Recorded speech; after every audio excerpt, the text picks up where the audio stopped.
New York administration might be on its way to pay the most expensive payout ever awarded in a lawsuit over mass arrests. It has agreed to pay a sum of more than $13 million to racial injustice demonstrators who had filed a lawsuit against it. The lawsuit was filed in the Manhattan Federal Court on Wednesday by roughly 1,300 people who took part in the Black Lives Matter protests 3 years ago. These people alleged that they were arrested or they were beaten for taking part in the racial injustice demonstrations. The lawsuit focuses on 18 of the numerous protests which swept not only across the city but the entire country following the killing of George Floyd. As per the conditions laid, protesters who were subjected to excessive police force will be eligible for a compensation of over $9,000. However, certain exceptions have been mentioned in the lawsuit.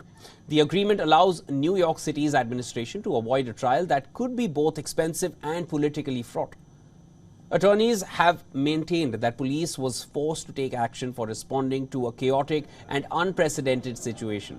But certain cases exist where during peaceful demonstrations, police was accused of attacking the demonstrators with batons and using pepper spray to arrest them as well.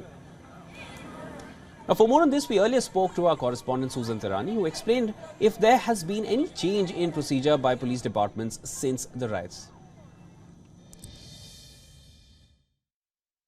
Well, several changes to police procedures, personnel, and legal practices in the criminal justice system have taken place since those protests, sparking ongoing debate among politicians and lawmakers on the short-term and long-term effect of these new policies. But what has been very noticeable is police officers, and not all of them, but many, have decided to take a hands-off approach when it comes to some criminal activity, even at times when it merited a police officer's interference or even an arrest, basically because they're just sick and tired of being vilified. Now, it's also important to note that here in New York and elsewhere across the United States, recruitment to police departments is also at an all-time low. But the settlement that will likely take place, although a judge has to approve it, this latest one, allows the city to avoid a trial on the one hand, and police departments don't have to change their practices on the other.